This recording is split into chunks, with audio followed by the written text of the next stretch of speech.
friends, angels, guardians, lend me your spears. Welcome. Episode 16, Film Angels Video Vlog! What's going on? I am Derek Osborne, also known as Angelic One, your host, here to show you a world in miniature. Alright, episode 16. Man, cranking along. Episode 16 is like going to be super unique. Why? Because I'm breaking it into 4 parts. That's right, 4 parts. So every day this week, starting Tuesday, we're going to be posting a vid. So Tuesday, Wednesday, Thursday, Friday, 1, 2, 3, and 4. 4 parts. Part 1, we're going to talk about a little bit of news and do one quick review. And the reason that I'm breaking it into 4 parts is because I have so much awesomeness going on. For episode 16, it was over an hour. So I'm re-recording the intro, and I'm going to record intros for 3 more days. I'm excited, obviously, if you can't tell. What I've got going on here, it was going to be a Dark Age themed episode, but it has turned into a Dark Age themed week. So you Dark Age fans out there, I've got some awesome stuff to show you. I hope you're excited, because I'm excited. If you can't tell, I'm freaked, geeking out, having a good time. We'll start with some news. Heavy Gear announces a video game based off of the Heavy Gear property, or I should say DreamPod 9, announcing Heavy Gear the video game. This game is going to be produced by Stompy Bot Productions. I don't know who they are. They're a new company. I actually did some research, checked them out. Being in the video game industry myself, not knowing who a production company is, I got some questions. Who are you guys? What are you doing? Show us some cool stuff. Those are the end of my questions. The Ashoka contest. I've got a winner right here. Right here. Yep, winner. Alright. Travis Ramsauer writes, how long have you been in the miniatures hobby? And what are the most significant changes you have seen take place in the hobby in that time? Well, Travis, congratulations. You win the Ashoka. That's this bad boy right here. But I only had one other entry. Wow, Chevy, Allen. I'm going to send you one too. When I get back from GenCon, I'm going to get one for you and send it out. 2 entries for this contest. You're both going to win, right? I want to see more entries for my contests. I love you guys for entering, but the rest of y'all, get involved! If you don't like my prizes, well, I guess that's fine. Alright, so, back to Travis's question. I got involved in this hobby back in 1987. I was a Dungeons & Dragons player like as a kid, but back in 87 I was like 13 or 14 in junior high school. I went into the game store where I used to buy my modules and stuff, and I found this hardback book with like a really awesome picture on the front of it. And you know, they say you can't judge a book by its cover, but this one you can. It was Warhammer 40,000 Rogue Trader. I was enamored by everything that was inside of it. I spent every last penny that I had to buy that book, and you know, basically I walked out broke, but I was a teenager, so I was always broke. I played 40K for a long time, went through a lot of editions, went through a lot of early Games Workshop stuff, played Blood Bowl like crazy. You know, Mordheim and Necromunda, and it goes on and on and on. But that's where I got my start, right? That's how I got involved in this industry back in '87 with the drop of 40K Rogue Trader. There have been a lot of changes in this industry since that time. I'm going to talk about a couple of them that I think are most impactful. And the reason Travis won this contest is because this question is actually very poignant to what's going on right now in 2 ways. First off, Kickstarter and what Kickstarter is doing for smaller companies, right? Funding options, I think, is a huge change in this industry and what's going on and how companies are moving forward with ideas and products. Kickstarter, Indiegogo, you know, allowing companies to really kind of get a determined base. I know it's making some retailers unhappy in certain ways and some distributors unhappy in other ways, but business evolves, and retailers and distributors will end up adapting, and hopefully companies that are using Kickstarter will address that and work with retailers and distributors to make sure that everybody is happy, or at least come to an amicable means. So huge change number 1. Huge change number 2, substrate, materials in which models are being produced, right? Games Workshop obviously has gone the way of plastic as well as resin with their fine cast and seem to be dropping their metal line completely. Well, metal's gotten really expensive, right? Unfortunately, these smaller companies, they have to use metal because it's still the cheapest option in regards to tooling, in regards to getting molds made in their miniatures out onto the market. So metal's going to be around for quite some time. Plus, I still like the weight of lead. I mean, the plastic stuff is awesome because the details are crisp and clean and just phenomenal. But I really like the fact that lead miniatures feel like something, right? Or pewter miniatures, I should say. They've got weight to them. I don't want to take pennies to my bases, so don't even suggest that. That obviously is a big change. So one of the other big changes, the rise and fall of Rackham, right? I mean, you got a company that kind of comes out of nowhere and takes a big bite out of the industry, and then a few years later, through some bad decision making and a couple of random just bad things, disappears.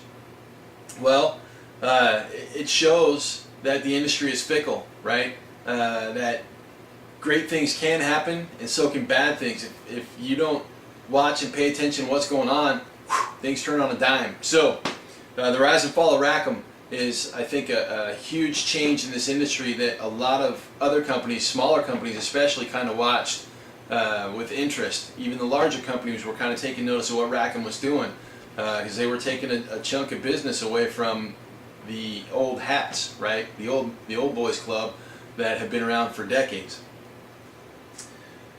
GenCon! GenCon is coming. What does that mean? That means I'm going to have a lot of fun. I will be at the Cool Mini or Not booth for a good portion of the time, helping out with the volunteer program, and obviously with Wrath the King sitting in there, helping out with that, with Dark Age helping out with that. So I'll be at the CMON booth for a good portion of what's going on. But that doesn't mean I won't be out and about on the floor. I've got other companies to visit. I've got demos to check out. So if you guys have requests and you want to see something demoed here on TOA, throw me a request, right? Either hit me in the comments section. I'm going to post up something on the regular blog that you guys can throw requests at for GenCon. I want to try to cover a lot of stuff. Now, I'm not making any promises, but I want to try to get daily coverage while I'm out there as well. So I might be posting up some unedited, just like goofy videos for each day. I will try. I'm not promising, but I will try. I'm going to definitely get on the floor every day and try to get as much as I can in, and some interviews and some fun and just have a good old time. So that said, shoot me a request. What do you guys want to see from the floor? What games do you guys want me to check out if they're there? And I will compile a list. I like lists. I will compile a list and hit as much of them as I possibly can without shirking my other responsibilities and duties. So yeah, GenCon, good times. Alright, obviously we're going to start out today with my progress on Project St. John, where I'm at on that in regards to getting it finished. I've got like 10 days left, right? Well, I think I'm down to 11 now since today's the 6th and I leave on the 15th, or down to 9, excuse me. So 9 days to roll on that. Dark Age week here at Throne of Angels. We're going to start by looking at the core. That's right. You Dark Age fans, the core, I've got them here in the house. We're going to look at some models today. We're going to look at some models tomorrow. We're going to look at some models on Thursday. And then Friday we're going to wrap it up with the brand new Abomination. You Scarred players out there, I'm a Scarred player. Oh man, the Abomination, it is sick, right? We're going to take a look at that. Also, we are going to wrap the week up with an amazing contest. Biggest contest here yet on T of A. I want you guys to get involved, right? This contest is awesome. I think it is anyways. If y'all don't think it is, give me feedback and tell me what I can do to make it better for you guys, to make it more approachable or whatever. But the requirements are simple. The prize, fantastic. Alright, so obviously I've got some cool things to do, and I've got some other intro videos to shoot because I'm going to record them all right now, and then I'm going to break them up, I'm going to edit, I'm going to get all the editing done tomorrow, and then I'm going to launch days 1, 2, 3, and 4, Dark Age Week here on Throne of Angels. I'm excited, I hope you guys have fun. Progress Update. Hello, ladies! So, what do we have here? Well, St. John Project Update. That's right, we are looking at what I've got done. Now, I've been out of town for a few days and, been busy with basically a lot of stuff. So I hate to say it, this last week and a half I have not gotten a lot done. This is a bunch of firestorms. So if you guys are unaware of what firestorms are, basically they're a bunch of women that run around with flamethrowers who burn things. We got some great poses here. I'll show you a couple different poses one at a time. This actually, I've liked this one a lot. So as you can see, I've got most of the medals done. I'm going to hit a big highlight on the medals, and then I'm going to go through and actually weather and bring those down so they're a little dirty to kind of match with what I've got going on the other side. Going to lace up the black, give it more of a vinyl look, but it needs to be dirty. So I'll probably give it a couple more quick glazes, and then we'll walk into some weathering powder. Finish up with the skin and the hair on these lovely ladies. So there's one pose for you guys. Here's another one. Kind of an action pose, a little angry, I'm not happy pose. She's got knee pads, however, the other one did not. Obviously, she's wearing much more in the way of clothing than the previous pose. Same with this one. They actually have clothing on, where the first pose, she didn't have so much clothing on.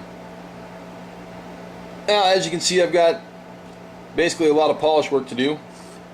And this is the unit leader right here.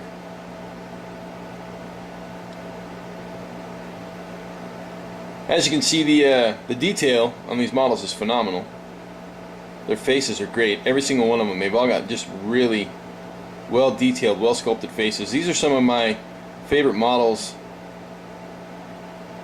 just due to the character of the face alone. I mean, you can see it there. It's just beautiful. So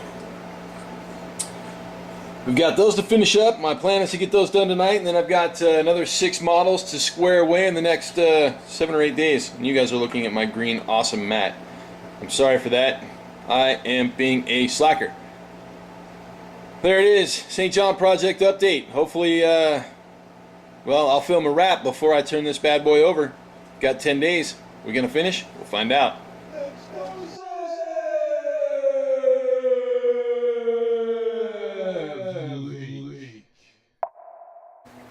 The C.O.R.E, the newest faction for Dark Age, coming to Devastation, along with Cold Mutilation, but we'll talk about that in a minute. Because these guys are completely new. What are they? Battle bots, right? I mean, we're talking pissed off, angry robots. Well, from the artwork that we've seen, that's really all we've got. Just angry, irritated robots. And what I have here, this is a set of bots. From what I could garner, that's the name of these guys, bots. I'll kind of give you an idea. They are set on 30mm bases. We'll give you a size comparison. There is a firestorm, right? As you can see, there's a weaponsmith from last video. They are roughly a head taller than a standard-ish human.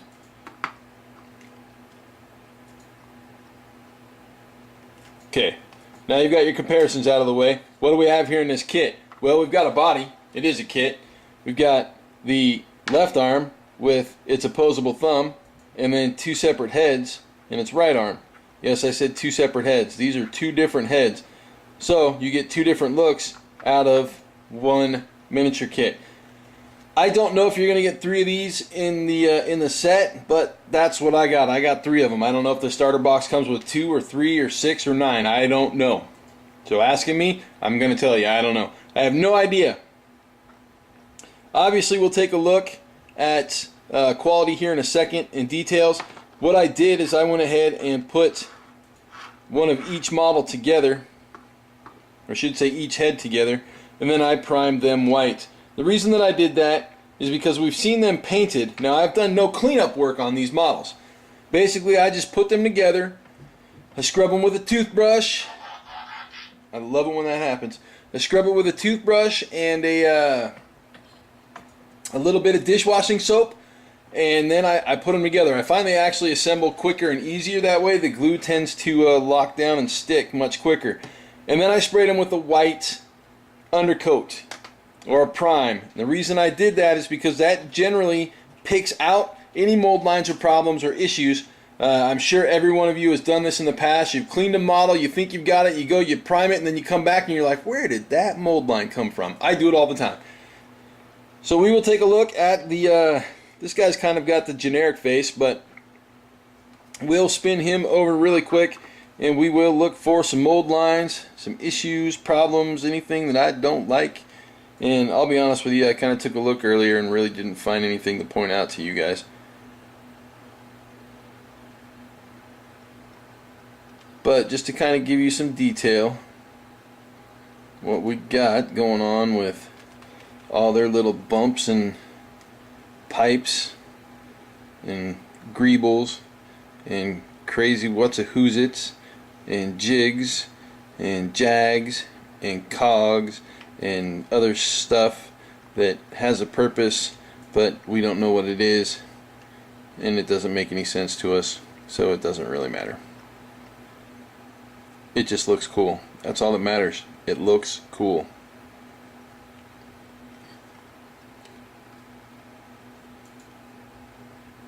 Get a bottom view there. Now I typically do this with a lot of my figures. I pin the feet.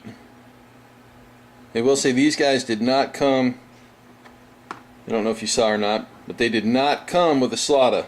Right? So pinning them, in my opinion, is actually mandatory.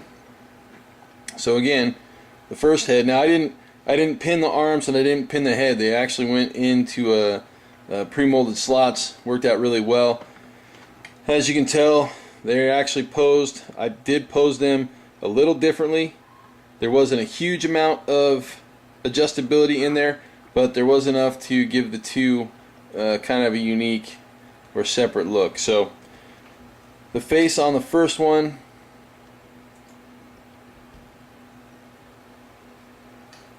kind of looks like a can. It's really odd. To be honest with you, I have no idea what to call that. But that would be this piece right here. So that's the head on the first one. We'll go ahead and set him off to the side. We'll take a look at the head on the second one, because this one is actually very intricate, very detailed, and obviously much larger. Now what does it mean in game terms? Are they going to be two different things, or do two different things, or have two different stat lines? Once again, I have to say I don't know. I was not in on any of the secret meetings for these guys, nor was I divulged any information at any time since that point up to today. So you guys know just as much about them as I do. I just happen to have the models. Alright, and that was this head here. I'll flip that over and we'll get a super zoom in there if I can.